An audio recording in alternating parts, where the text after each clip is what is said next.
All right. Hi, my name is Jen, and welcome to the Book Refuge. So, we're going to talk about this. Are you excited to talk about this? Have you been eagerly awaiting this book? Did you pre-order it the second that you heard about it, and then slowly over time, the more and more you thought about it, you were like, there's no way that this book can really be good. What can this book actually do for me that the other ones didn't? This isn't going to change anything. It's a prequel. And then you pick it up and you're like, holy crap, this thing is huge. It's over 500 pages. Is this going to span maybe longer than we thought it would?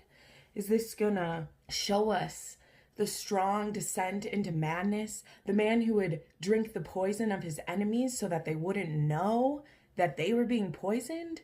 The man who plumes his roses in madness and drops them for a young girl to see to terrorize her mind? Well, let's find out. This review is going to be split into 3 parts. An overview of the book in case you want to know more that happens but without like details or spoilers, because the blurb doesn't really give you a ton of information, and it can be scary, to go out there and look up a book and get more information than you want to get, right? So the second part then will be my non-spoiler review. Then I'll tell you how I feel about it without giving anything away. And then the third part will be I'm going to talk about a few specifics in case you have already read it and you want someone to talk to about it. You're going to comment in spoilers down below. Please make sure you write spoilers and then, go down a ways before you do it, because I would love to talk in spoilers with you, but I still want the comments to be safe for people. So please do that. If you don't, I'll delete your comment and not read it. If it's a spoiler, well, I'll have read it because it's a spoiler, but I won't reply. But if you say spoiler and then ... and then say, we'll be good. Okay? So let's go ahead and get into The Ballad of Songbirds and Snakes. What is this actually about? So, like the blurb told us, we have Coriolanus Snow, who at this point is 19 years old, and it is 10 years into the Hunger Games, and he's going to school at an academy in the capital. The capital is still very run down. There's still lots of parts of it that have been blown up from the war that was only 10 years ago. He is going to class with other, students of important people in the capital. Some are rich, some are poor. The Snow family is more on the poor side, which is really unfortunate because his father was someone of pretty great importance during the war. But Snow lives with his grandmother, and they are about to lose their home because they have no way to pay for it. And the only thing to do when you can't afford your home in the capital is you end up becoming a peacekeeper. So he would have to become a soldier. So this is kind of his last attempt at fame, and it's his turn this year to be part of a group of mentors for the games. So at this point in the history of the Hunger Games, it's not the type of mandatory viewing that it was before. So people in the districts don't have to watch it. It's more for the people in the capital who want to see these kids tortured and feel like the districts deserve to have this happen, but it's not done in the same spectacle. It's really messy. The tributes are treated like, we know they're treated horribly because this is all, we know that from Katniss's time, but there's none of the farce that there is where we currently are, right? They're just kind of like, we get these kids rounded up, we throw them in, it's done relatively quickly, and they've had their punishment for the year. So Snow is just hoping, and he's hoping to get a good district this year. He's hoping to get a good, a good tribute so that he can make a name for himself and get his family out of debt and be set up.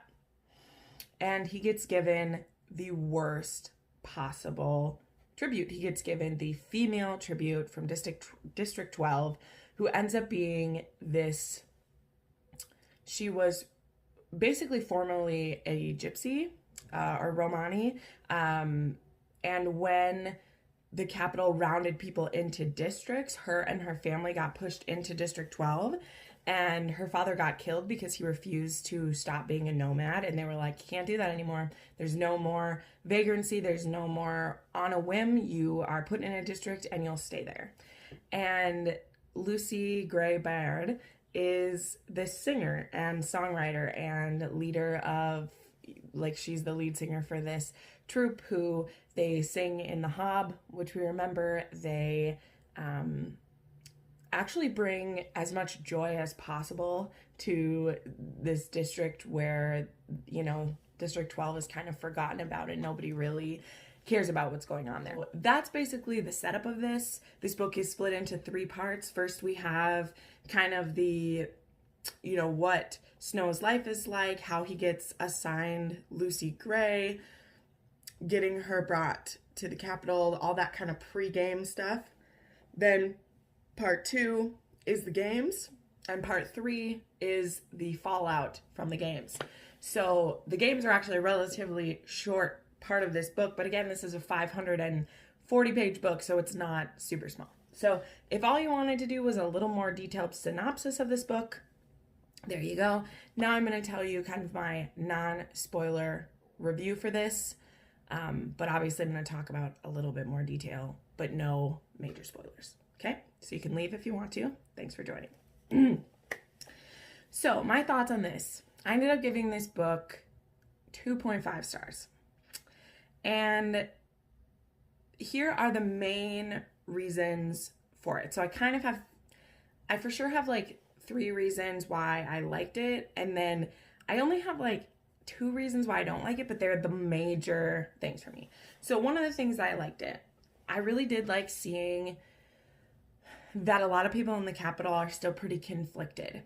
They haven't been that kind of like drugged into submission yet, where they're just completely frivolous. Like, there's still kind of some hard times going on. There's also some people in the Capitol who they don't necessarily like wanted it to go this way. Like, they thought there was other ways to punish the districts, like with taxes and with, you know, maybe forcing them into being a peacekeeper, or, you know, there was other ways that they could have thought of punishing them rather than punishing innocent children. And so there's a little bit of unrest that maybe the games aren't that great of an idea yet. And there's a real possibility of them being canceled because they're not getting the kind of attention that they're meant to get, and they're just a hot damn mess. Like, that's all I'll say. I'll save how they're a hot mess for my spoiler section. But so that was really interesting to see. And Snow, his being a mentor is kind of part of a class that he's in. And they're supposed to come up with ways to, like, their assignment, it's kind of like a marketing assignment because they're supposed to find a way to make the games more popular.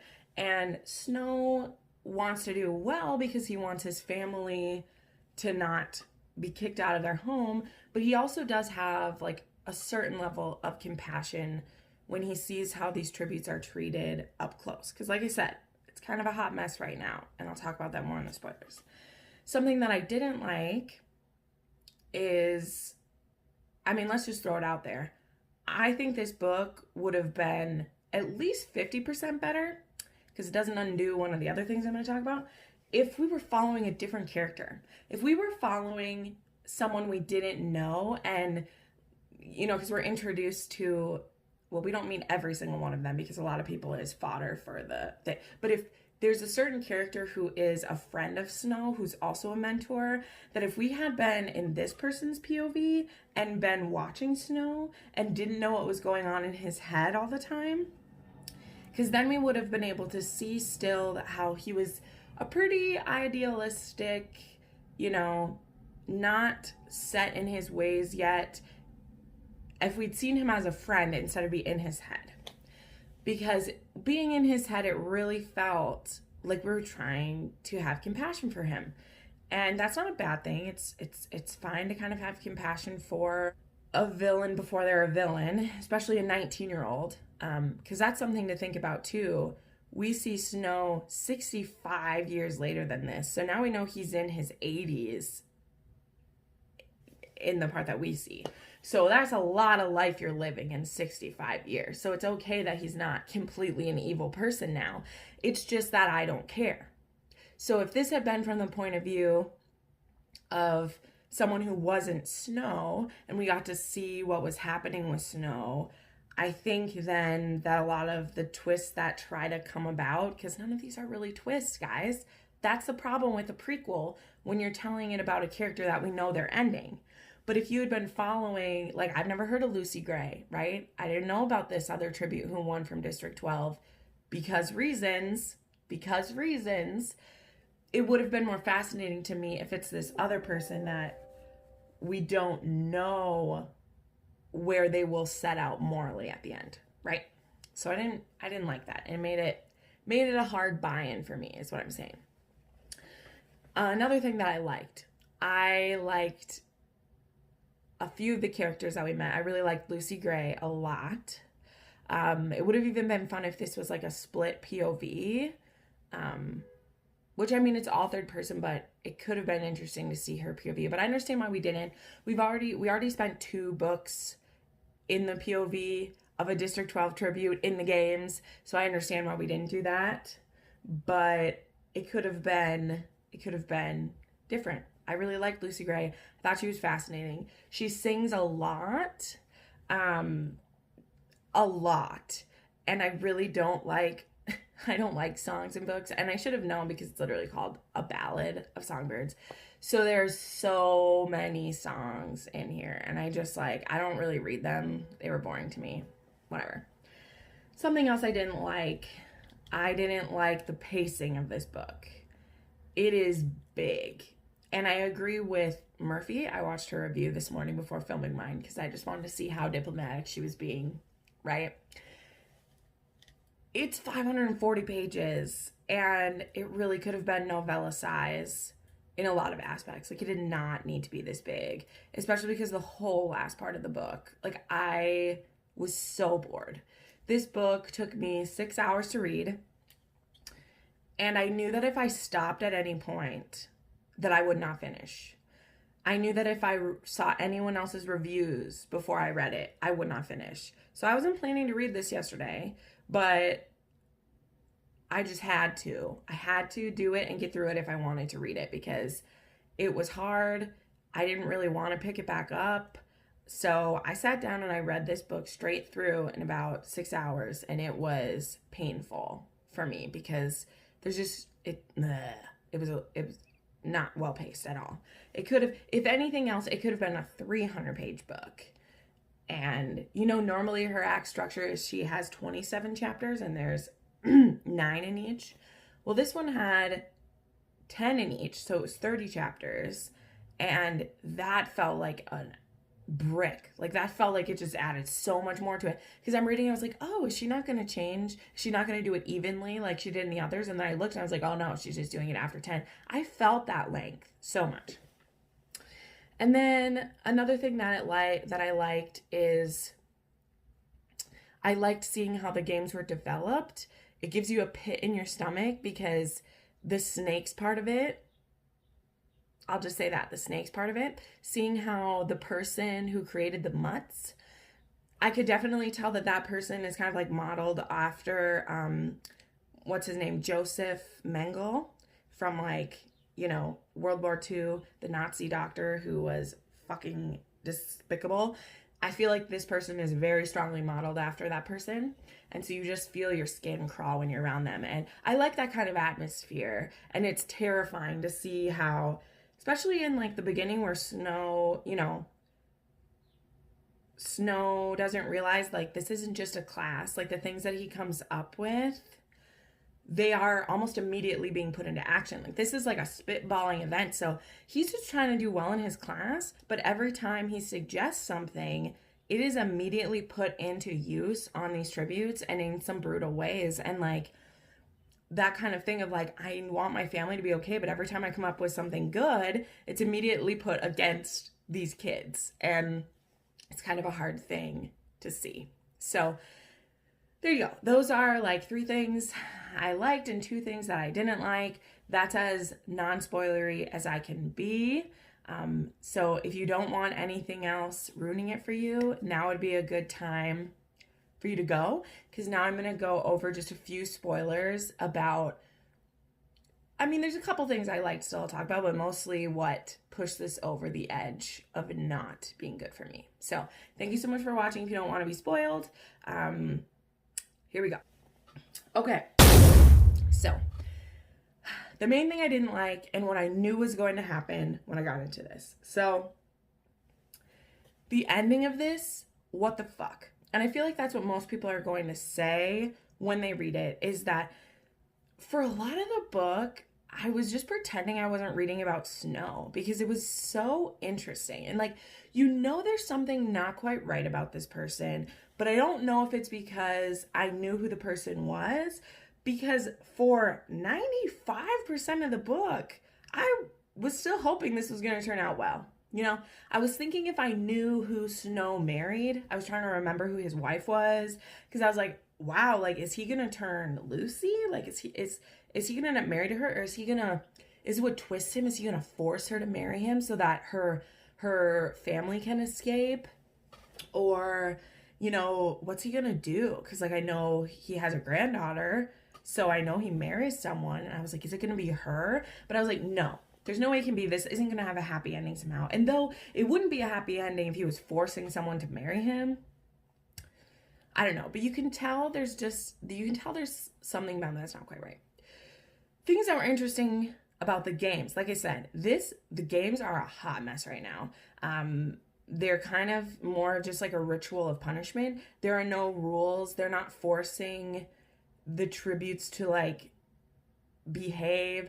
They round them up and they basically like starve them for like a week before they go in.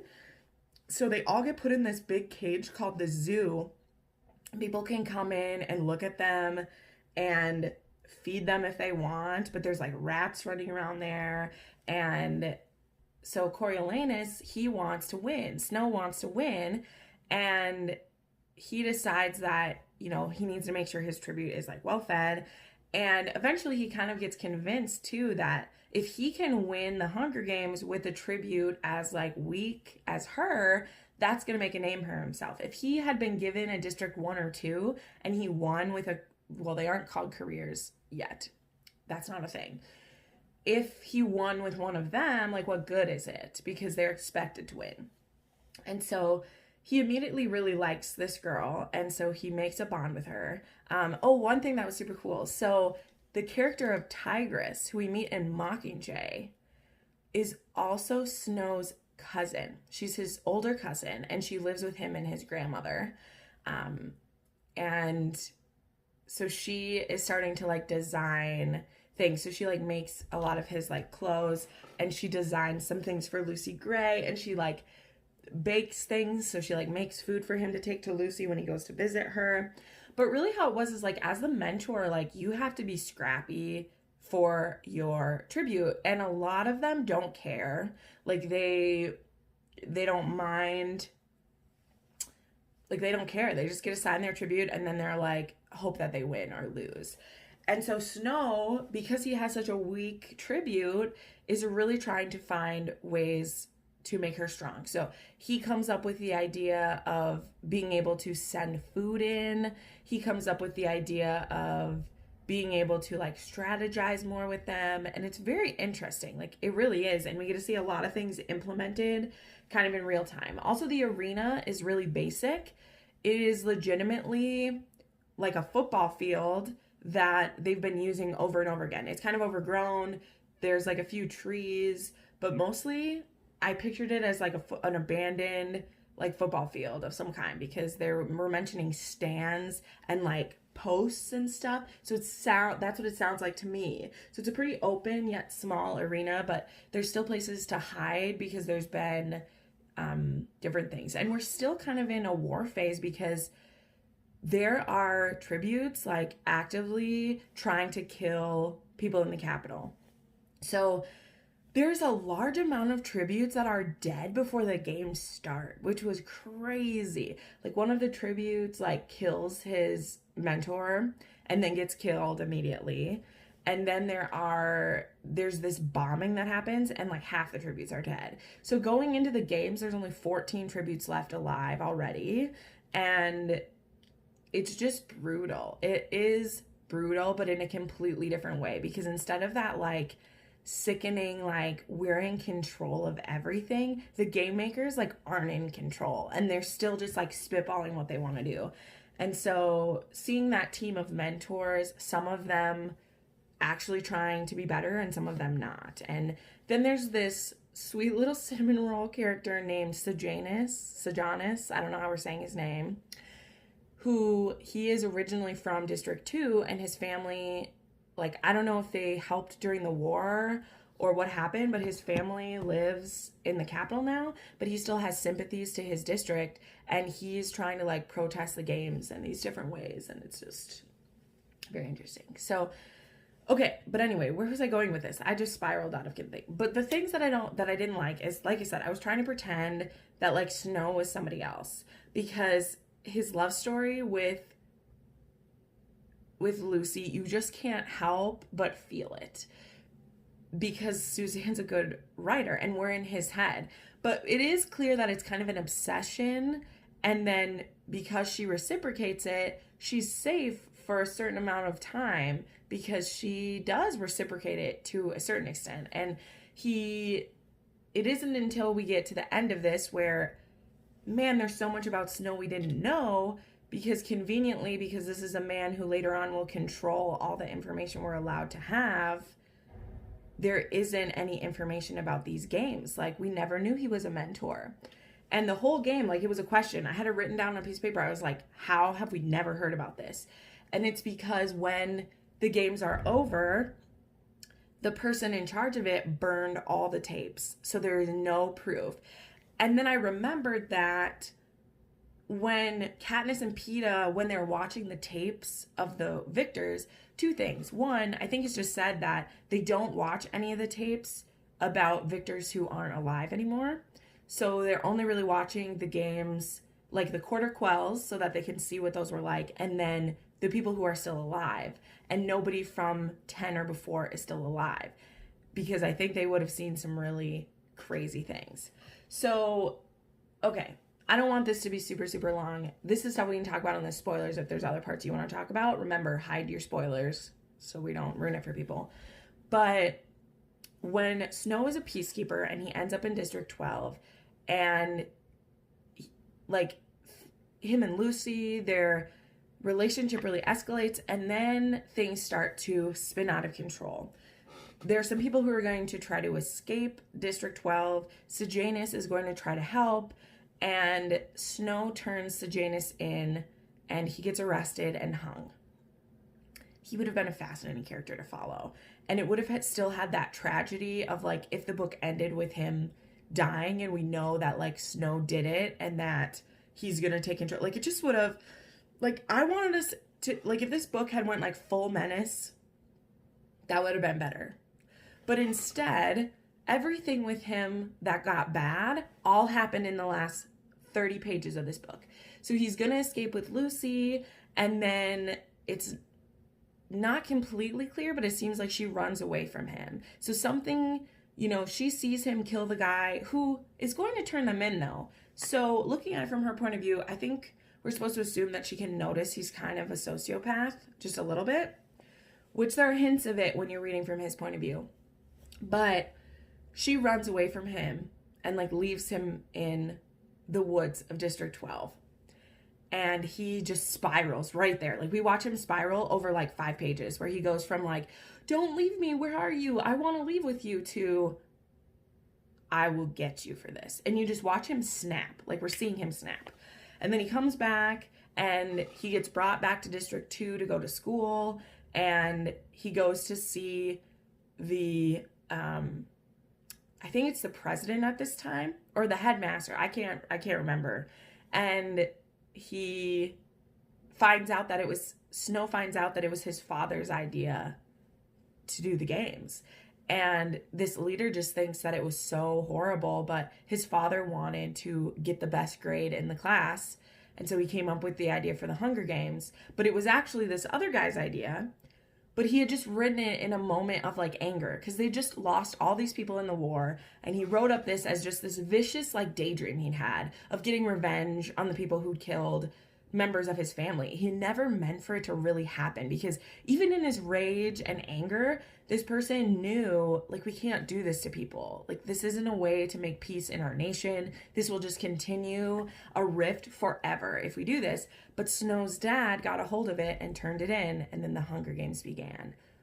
And so that person carries this guilt of, you know, it's like the person who came up with the atomic bomb.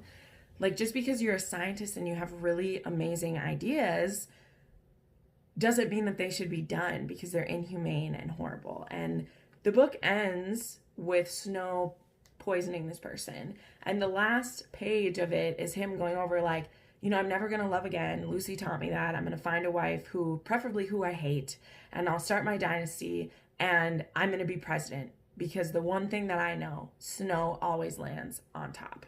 And that's like the end of it. So wrapping all this up, my point is, number one, this could have been a novella. Number two, I wish that I hadn't been reading it from Snow's point of view. And number three, it just felt like a waste of time when I was done.